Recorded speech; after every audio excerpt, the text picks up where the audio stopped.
just this one last thing. I want to see what you guys think about it, because I do have to go. Yeah, and because I haven't eaten yet. yeah, I hear you. But I hear you, man. yeah. I wanted to talk about one last thing about Final Fantasy, and that is the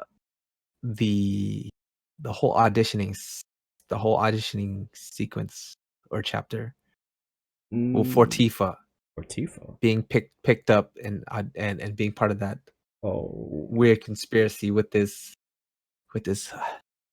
hentai guy. Wait. Oh, you mean Don Corneo? Yeah. Dude. Okay. So in the original game, he was he's a gangster that likes the ladies and stuff, and yeah, he's kind of a scumbag. And I don't know if Matt wanted this, but I wanted him to be the most scummy, nasty, perverted, like the worst human being possible. And I think they did. Do you think they did a good job? I think they did. Like even with the hair, that's how he looks in the game. Like in like concept art and stuff. That's how he looks in the game, in the original game and stuff. So I was like, okay, he did a pretty good job. Not bad. It's like I wanted scummy, I wanted nasty. There he is. Okay, Jet, finish. Go ahead and finish what you were saying, and then I'll go over to Matt. Let me just get your take. How do you think they're set up? Do you think they pulled it off with that whole thing? I think they did. I don't have a problem with that at all. I just have a problem with their setup, is all. Like I think that whole bit was awesome. It was a great idea. But I'll just tell you, like, this is one of those other things that I just like was like my gripes about the game. So yeah, do you think that they did that whole story plot? Absolutely. Good? Absolutely. It was exactly what I expected. What about for you, Matt? What did you think? It was similar enough to the original where I didn't mind it. I kind of wish you had a bit more options of what to do, like in the original Final Fantasy 7. Yeah, where you can actually switch out multiple positions where Dawn would pick either Cloud, Tifa, or Eris as which side quest you completed. Yeah, because it was scripted, right? Like the remake was scripted, but the original Don Corneo could choose any of the 3 girls. Or 2 girls and Cloud. Clarification. Yeah. So again, this again goes, like I said, it's all about story for me, and it ruined it for me because, like I said, setup was poor. I was like, starting off with the audition thing, I was like, they are setting up. It seems to be some sort of really big event. It's like American Idol thing that everybody knows about. You know, it's a very renowned dude. That's what I was getting the. That was my impression. I was like, oh, there's this renowned dude. He's gonna pick up Tifa. She's in a carriage, which is cool. I was like, going in, and it seems like a noble. It felt almost noble to be handpicked by this guy. So there's going to be a contest or a competition between these people. But I didn't see any indication or history of it. Like there's no what I wanted to see was a whole like army of like girls, like maybe like not even army, it could be like 20 or 30, you know, and then they would get weeded out, and there would be kind of a thing that everybody celebrated because it would be like a town thing where everybody would play up. Because it was kind of implied, everybody was like, "Oh, you're doing that thing? Oh, wow, that's crazy! I can't believe he's picking you, or you're going to go try out for it." I didn't feel like there was any tryouts. There were none. There were no tryouts. And then when there was a tryout, I mean, when they ended up with the girls, it was 3. Like not so much of a competition thing. So it was like, it technically was only one person. There was no auditioning involved. And so that was, for me, it was like, man, this just threw me out of it. I'm like, this isn't an audition. Like, and how did you get selected in this situation? So I wanted to go through a sequence where it was just like you're discovering different people's whose ambition, and also like when you're there, what is your job? Maybe there are some veterans who are past winner contestants who would hint at, man, the position's not that good. It's not a good thing. And you can hint at there's some sort of conspiracy, some sort of weird shit going on back there. and that gives you some implication that this isn't the shit.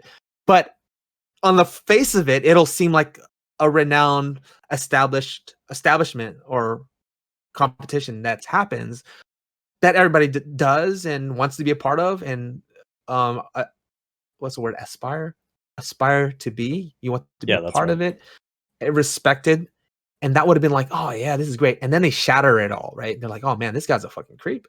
Oh yeah. It is okay. So then they go into the match. It just feels very bare, right? Mm-hmm. So then the second thing is you're leading up to it. I would like to see like I said, like the competition and the weeding out process. That'll basically give you the impression that, damn, Tifa she really nailed it, and you're happy for her, and you're thinking like, yeah, this is great. Then you later realize that this is a shady business with levels. So you're like, oh fuck, there's preliminary people who you can meet, judges and stuff like that. But it's like this. It literally was controlled. His whole establishment was controlled by him and 3 henchmen. Some dirty ass, maybe 3. It was like 3, right? Yeah. And his whole entire mansion, it just didn't feel like a world. Like it's not a mansion. And it just sounds like, to me, it just sounds like he's hiring a prostitute. He's picking 3 prostitutes. That's literally how it was revealed. And so for me, it's like, I would have loved to see like a respectful looking ass establishment. Like let's say there's an American Idol thing. Oh my god! And then she's on TV or something. She's getting through the phases. And then Tifa might hint at, hey, she knows what she's doing. She's actually trying to uncover his crimes or his shady business. And then slip in all this naughty waifu shit. Make it fun. Because that's what makes it fun, right? But you get there and it's like you got 3 henchmen, a dude running the whole entire thing, and then you meet this guy with a baseball cap. It's like, what?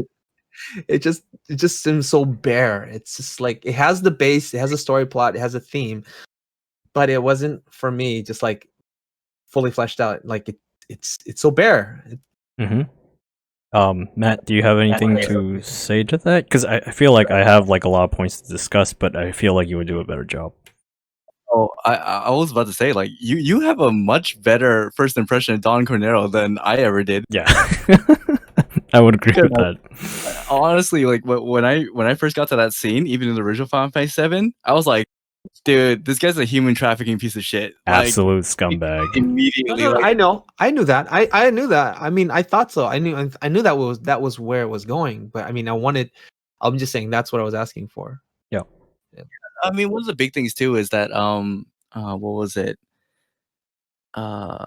Or like how there's no like previous girls who were picked. It's like, yeah, you kind of get the idea that they're all probably dead. Yeah, especially that part where, like, this was in the original game too, where he pulls the switch and then you fall into the sewer and there's that monster down here. Like, I always thought, like, after Don Corneo was done like fucking them or whatever, he would like pull the lever and then it would dump them into the sewer and the monster would eat them. And I think they intentionally made it that dark. Like, they intentionally wanted to make this guy look like the lowest of the low, the absolute scumbag. And that's the impression I got. Did you kind of get that idea, Matt, when you first played the original? Yeah. I knew. I just figured that, like, yeah, he either killed them or sent them off, or like he let his boys have his way with the girls until they like disappeared somewhere. Yeah, they implied that too in both the remake and original, I think. That's hella dark. Yeah, and that it is. And then if you, I guess, I mean, being around enough shady people, it's like you get the idea that if a girl disappeared like out of school, like, I'm not fucking asking questions. What they didn't even say like there were girls disappearing. Oh, because nobody ever heard from them again. Like, Don Corneo just kind of dumped them, and then like he called the monster down there like his pet, because then his pet would eat whatever is left over, like. And I'm guessing you got to like the Honeybee Inn, right? Like the place where you do like the dancing with the dude. Yeah. That, when I played it, even though I was 10 years old, I knew this place was a whorehouse. This is a whorehouse. And then they changed it to something a little bit more PG friendly, I think. That's it. Yeah. So they had okay. So what you're saying is dark as fuck, and it's fine. But they didn't have the correct setup or implications for me. Mm-hmm. They didn't have any posters of girls missing. Yeah. They didn't have any names of girls previous girls that they would talk about going missing. Mm-hmm. So there wasn't a history of that. So I didn't have that idea. There was a dungeon. So I was like, yeah, he does some freaky shit. Yeah. I just realized what you told me now. I'm like, yeah, he probably drops him in. But for me, that would lead to you basically have to make that up yourself. It's not like implied in the game. So for me, it's not official. That's just your make believe. Whoa. Hold on. Like you gotta consider where you are, you know? It's like you're in the market area, and this guy, this scumbag dude, Don Corneo, he owns everything. Like, in his gang, even though it's just 3 people, it's implied that he controls this entire town. How do you control an entire town? Through a gang, through a bunch of people. Of course, they can't render all the people in. I understand that. But if a gang owns a town, they own everything. They own the drug trade, they own the prostitution rings, they own practically everything. They probably tax people for, like, quote-unquote protection and stuff. Like, the moment you get in, you can tell this place is shady as fuck. Like, even in the remake and even in the original game, shady as fuck, I think. I didn't get that. I got Dotonbori Field. You know Dotonbori in Osaka? Yeah. Like, just like a festive looking ass place. Yeah. What you're saying is completely correct. I'm not saying like that's like wrong at all. And like what I'm saying is like give me more indication that that's the case. Yeah. Give me some more conversations between some members of, like, because you said they couldn't render people. You only need like 2 or 3 like henchmen are running the operation, saying, oh yeah, but I have to pay for the protection. Yeah. I understand. So the cast is 3 people. He has 3 henchmen, and you're saying he runs the city. Well, they can't render all of them, but it's kind of implied. It's like, okay, these 3 people, like, there's always going to be, like, you know, sub leaders or whatever, and of course they're not going to render like every single gang member in there or every single person that works for Don Corneo in there. It's impossible. This game's like 100 gigabytes already. It's hard to render people. Like, as a person that came from like animation, you should know like how much space like it takes to like render a person and then put it into a game. It's really tough. So I kind of cut them slack on it, and then they kind of told the story through these 3 people, that these 3 people were the enforcers. They were essentially the gang, and you had to kind of imagine like the behind the scenes stuff, because it's like they have limitations. It's a really big game already. It's like I understood that. Like, okay, before we get back to you, Jet, I just wanted to get something from Matt, because he's been really quiet for a while. I wasn't gonna say that. I was gonna ask Matt what he thought. Yeah. Actually, I agree with Jet on that. I kind of feel like they should have rendered more people inside the mansion, or make the mansion like a little bit more lively. Yeah. But I mean, just I don't know. Like, I totally got the feel that the slum was not like a very happy place. Yeah. If you ever watch like some of the police reports out of like the guys in Mexico, they're like, yeah, guys with guns would show up. Your prettiest daughter would go off to a party, and you would never see her again, and you would not ask questions, and you would not say shit. Okay, it's scary. Pause right there. It's scary. Just Pause like, right there. All right, Jet, you get 2 minutes. 2 minutes. Go. Okay, so what you just said, put that scene in. Put that one scene in. Done. That's it. You put it into context. Like, you're talking about people going missing, talking about flyers and stuff. Literally just want, like, maybe half a minute or 30 seconds of context. It doesn't have to be much. And when you're talking about rendering characters, like I said, your implication means you don't need to render every single character. There are limitations, but for me, I'm not talking about like rendering every single mom member. Like I said, they have 3 people. You can have like 2 extra characters around the town, just 2 of them, and then they only actually have to do anything, and it's written dialogue. They just have text, literally having conversations. Like, this is what they do. They're the muscle, and they're like Yakuza, and they're Yeah. They're scamming people for their protection, you know, and then like, yeah, and I understand that it is a shady place because they had that hotel full. It's like a dirty place where couples were going into, and they're all talking about, you really want to sleep here and all this stuff. It was like a slummy place but then it did seem festive and also okay for young people as well. They had the teacher there being the bee, and so like for me, what you said about making it more PG, I think that's what happened. It washed a lot of the effect. It may have been trying to do the PG part of it, and basically washed away a lot of the more mature themes. Whatever you're gonna say, like whatever you said about, you know, these girls are probably gonna be dropped down and all this stuff. And it all makes sense. What I'm saying is, you put it in context, imply it in some way, give us a little something to say, because I can get with that. Like, it all makes sense, and that's what he would probably do. It's most likely what he does. It's just that it's not part of the story. That's what I'm saying. Like, it's not implied. It's just like he has a dungeon and stuff. Yes, that's what they're for. They're for keeping people in chained up and slaves and all this stuff. All right, going back to Matt. Matt, you knew, like, in the original, like, the slums in that part of the game look like a complete mess. It was like an absolute shithole. There were like there was trash everywhere. It did not look like a very safe place. Do you think the remake did an adequate job of replicating that kind of like dirty, underground, shady kind of town? One thing I will say is I actually think the environment was very well rendered. But one thing I did notice, I feel like everyone's a little too clean. Like,